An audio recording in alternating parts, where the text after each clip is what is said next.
Reciban un cordial saludo de la Academia Quetzalteca de Constitucionalistas. Vamos a continuar con este podcast sobre los 200 años de constitucionalismo guatemalteco y vamos llegando a la última constitución, que es la actual, de 1985, en vigencia desde 1986, y para ello nos acompaña magistrado de la sala de trabajo de acá de Quetzaltenango, Luis Galicia, quien es miembro de la Academia Quetzalteca de Constitucionalistas. Bienvenido. Muchas gracias. Y en ese sentido vamos a entrar en materia. ¿Nos puede contar, por favor, un poco sobre el contexto histórico que se vivía en 1985, que llevó a la creación de la Constitución Política de la República de Guatemala actual, y qué figuras o líderes políticos figuraban en ese momento, por favor? Bueno, claro que sí. En primer lugar, la honra y la gloria sea siempre para Dios. Muchas gracias, licenciado Miguelito, por esta oportunidad. De igual manera, un saludo muy cordial a todas las personas que nos están escuchando y viendo a través de este medio. Bueno, comentarles de que el contexto histórico de la actual Constitución data de una de otra forma a la iniciación de un periodo muy doloroso de la historia de Guatemala, toda vez que allá en 1960, en febrero de 1960, si la memoria no me falla, inicia el conflicto armado interno en Guatemala, un conflicto armado interno que tarda 36 años hasta el 29 de diciembre de 1986. A raíz de ello surge la anterior constitución a la actual, que es la de 1965, una constitución completamente transpersonalista, donde es la persona y la familia quienes se organizan para proteger el sistema económico, entre paréntesis capitalismo, y el sistema de gobierno, entre paréntesis la democracia. A raíz de ello vinieron diferentes golpes de Estado, gobiernos militares, mucho caos político en Guatemala, pero allá más o menos en 1982 se da un golpe de Estado por el triunvirato militar liderado por el general Efraín Ríos Montt. A raíz de ello se comienza a hablar de la convocatoria a bases constitucionales. A raíz de ello, más o menos en 1984, se da un proceso democrático electoral donde los partidos políticos tradicionales de ese momento histórico postulan a sus candidatos para que así se nombren a los diputados de la Asamblea Nacional Constituyente, precisamente los 88 diputados de la Asamblea Nacional Constituyente. Un dato curioso, interesante, es que casi la mitad de esos 88 diputados eran del Partido Democracia Cristiana y de la UCN, del licenciado Jorge Carpio Nicol, que en paz descanse, uno de los primeros politólogos de la historia de Guatemala. A raíz de ello fue que se da el proceso democrático, se nombran a los diputados de la Asamblea Nacional Constituyente y ellos comienzan a elaborar la Constitución, entregando el producto final allá el 31 de mayo de 1985, que es el día que se promulga la Constitución Política de la República de Guatemala, dicho con palabras coloquiales, el cumpleaños de la Constitución, entrando en vigencia el 14 de enero de 1986, una Constitución muy importante, trascendental en la era democrática que estamos viviendo los guatemaltecos y guatemaltecas en fechas presentes. Muchas gracias, estimado licenciado Galicia. En ese mismo orden de ideas, ¿nos puede contar un poco sobre el contenido de la actual Constitución, los artículos o aspectos novedosos que se incorporaron en ella y que usted considere más relevantes, por favor? Bueno, claro que sí. En primer lugar, quiero comentarles que los constituyentes de 1985, sin duda alguna, eran personas muy versadas, estaban a la vanguardia de los derechos humanos, a la vanguardia de las nuevas corrientes filosóficas e ideológicas. Y prueba de ello es de que nuestra Constitución, en primer lugar, debemos de recordar que es una Constitución teocrática. Reconocemos la existencia de Dios, somos un Estado que nos sometemos a la divinidad de Dios, un Estado monoteísta, creemos en Dios. Esto lo encontramos en el preámbulo de la Constitución. De igual manera es una constitución antropocéntrica o personalista, porque es el Estado el que se organiza para proteger a la persona y la familia, y su fin supremo es la realización del bien común. Esto lo encontramos específicamente en los artículos 1, 2 y 3 de la Constitución Política de la República de Guatemala. Pues precisamente esta Constitución se integra de tres partes: la parte dogmática, la parte orgánica y la parte práctica. La parte dogmática se integra de lo referente a los derechos fundamentales constitucionales enmarcados en los derechos humanos individuales. Y posteriormente tiene la siguiente parte, que son los derechos humanos de segunda generación, o sea, los derechos humanos sociales. De una de otra forma, tiene gran influencia lo referente al Pacto Internacional de Derechos Civiles y Políticos y el Pacto Internacional de Derechos Económicos, Sociales y Culturales de la Organización de Naciones Unidas.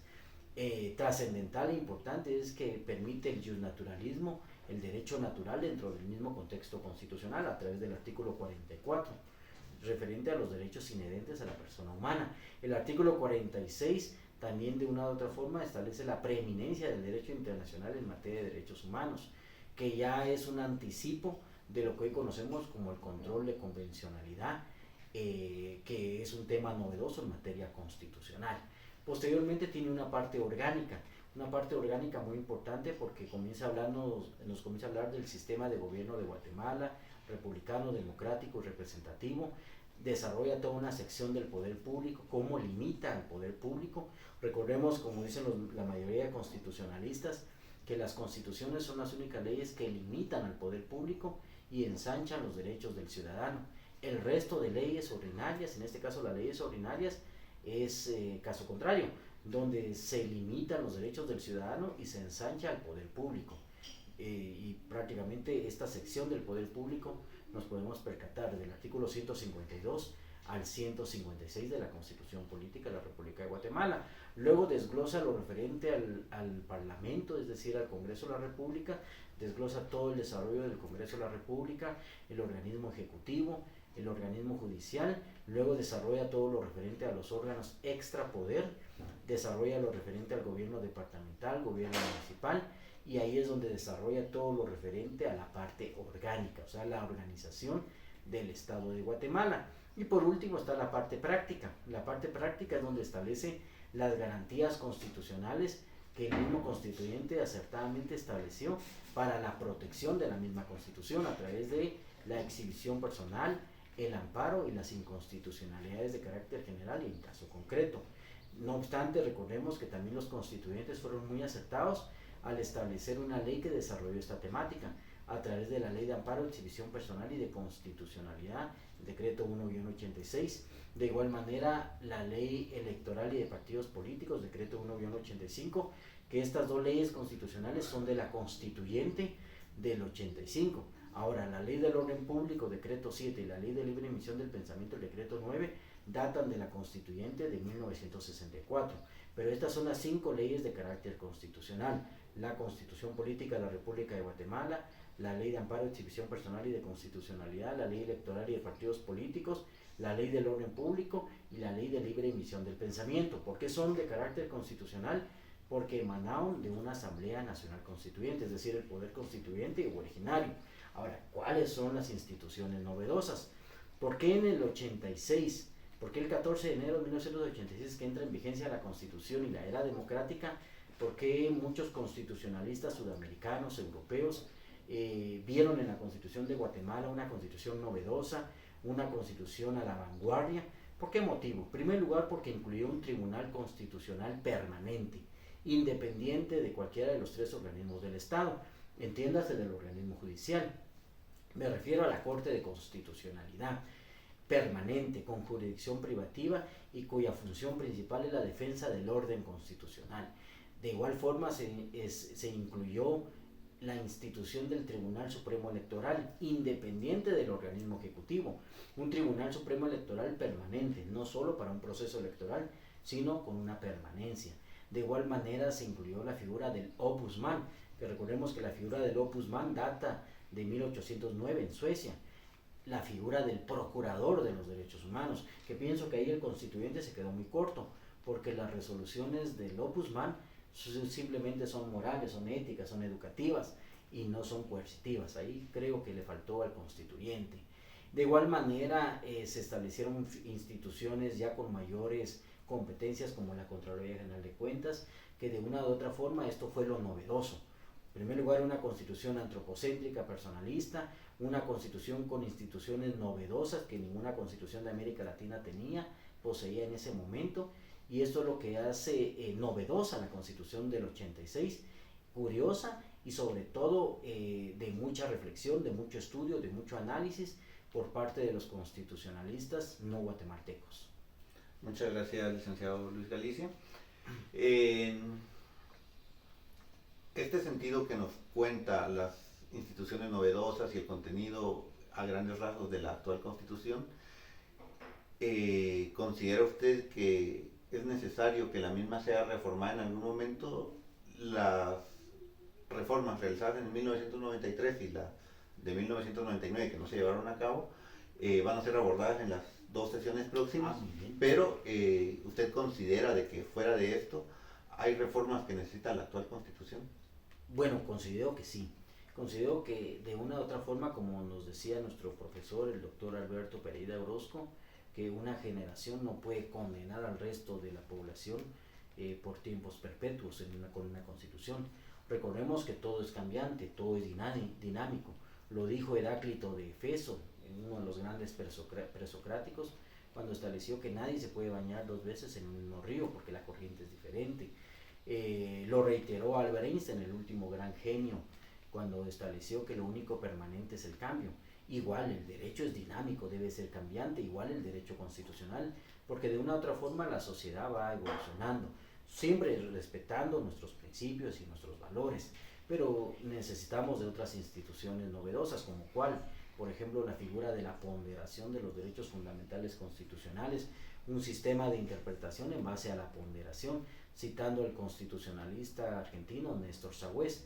Si bien es cierto que la doctrina nos explica que la Constitución debe de interpretarse como un todo armónico, de una u otra forma ante la colisión de derechos fundamentales constitucionales se ocasiona ese litigio mental, lógico, de reflexión y de razonamiento ante esa ponderación.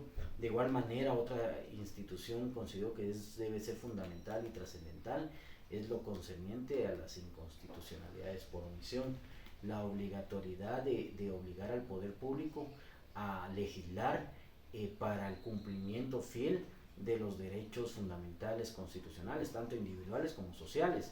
Recuerdo muy bien aquel texto de este constitucionalista estadounidense que hablaba sobre el costo de los derechos humanos, que en una constitución podemos plasmar, escribir todo lo que queramos y se escucha muy bonito, muy romántico.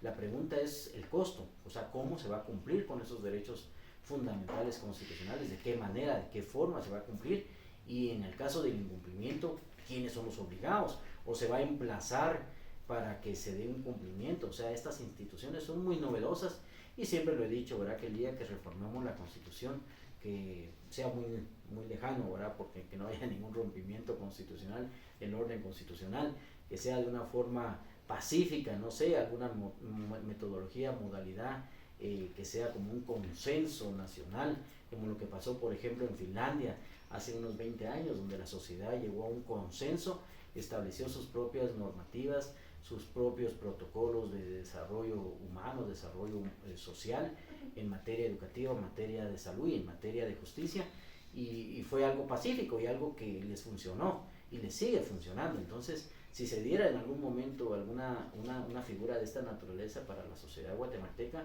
sería muy interesante establecer un presupuesto digno, constitucional para educación y para salud.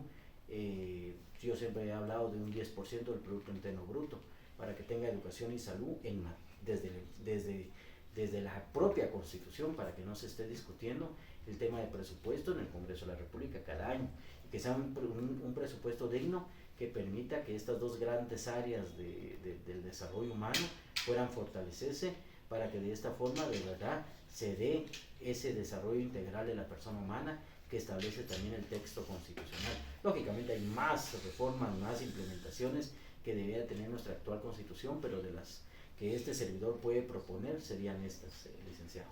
Muchas gracias, estimado licenciado Galicia. Y ya para ir finalizando la sesión del día de hoy, nos gustaría escuchar un comentario personal sobre la actual Constitución. Bueno, claro que sí, compartirles que prácticamente yo soy de esta generación que me formé con la actual Constitución. Yo nací en el 81, la Constitución es del 86, del 14 de enero de 1986. Entonces soy de esta generación. Compartirles que el tiempo que Dios me permitió servir como asesor jurídico en la Dirección Departamental de Educación de Quetzaltenango, Ministerio de Educación, conjuntamente con la Academia Quetzalteca de Constitucionalistas y con varias instituciones más, tratamos de establecer todas las estrategias, las políticas educativas, formales en materia de derechos humanos, tratando de darle vida al artículo 72, segundo párrafo de la actual Constitución Política de la República de Guatemala, que establece que se declara de interés nacional el conocimiento sistemático de la Constitución y de los derechos humanos. Si bien es cierto que dentro del currículo nacional base, dentro del sistema educativo se habla del curso de formación ciudadana, considero que falta mucho. Entonces, dentro de las experiencias o vivencias personales, puedo comentarles que conjuntamente con la Academia Quetzalteca de Constitucionalistas y algunas otras instituciones, especialmente con el apoyo del doctor Alberto Pereira Orozco, que en paz descanse, el doctor Alan Amílcar Estrada y todos los amigos de la Academia Quetzalteca de Constitucionalistas, se trabajaron diferentes programas, diplomados con el estudiantado de la región del suroccidente, con el objetivo de lo que perseguía la Academia Quetzalteca de Constitucionalistas y especialmente el doctor Pereira, de velar porque los municipios sean libres de analfabetismo constitucional, analfabetismo ciudadano. Él apostaba a la ciudadanía a través del conocimiento de la Constitución, porque conociendo nuestra Constitución, conociéndola, yo siempre lo he dicho que la Constitución no es para magistrados, no es para abogados, no es solo para abogados, litigantes, fiscales, no. La Constitución Política de la República de Guatemala es para todos los guatemaltecos y guatemaltecas, para el carpintero, para el zapatero, para el maestro, para el médico y cirujano, para el electricista, para todos los guatemaltecos es la Constitución y debe de ser fomentada, divulgada en todos los idiomas, que eso es muy importante, en todos los idiomas que hablamos en el país de Guatemala, en el estado guatemalteco, y que sea difundido por todos los medios. Varios proyectos han habido de constituciones infantiles, donde desde pequeños se les comienzan a enseñar a los niños sus derechos, sus obligaciones constitucionales, la estructura del Estado y especialmente el tema de los derechos humanos. Entonces, como vivencia es compartir todas esas vivencias que hemos tenido, todas esas experiencias que hemos tenido, que de una o de otra forma nos han unido como amigos, como familias. Por ejemplo, en el caso particular he tenido ese respaldo de mi esposa, que es abogada, de la licenciada Sharon Grace Miranda Villeda, de mi nenita también, en las actividades que hemos tenido. Ellos conocen y manejan el tema de la AQC, de la Constitución, y nuestras actividades y vivencias. Entonces nos ha unido como amigos, nos ha unido como familia, pero también nos ha unido como guatemaltecos y guatemaltecas. Son las experiencias bonitas que tenemos de la actual Constitución. Muchas gracias por su comentario, por sus aportes, por sus conocimientos compartidos con todos nuestros seguidores en Facebook, en YouTube. Y los invitamos a que puedan seguir este podcast ya en sus últimas sesiones sobre los 200 años de constitucionalismo guatemalteco a través de Facebook y de YouTube los miércoles a las 7 de la noche, y le agradecemos mucho, licenciado. Muchas gracias, licenciado Miguelito. Gracias a ustedes. Feliz tarde.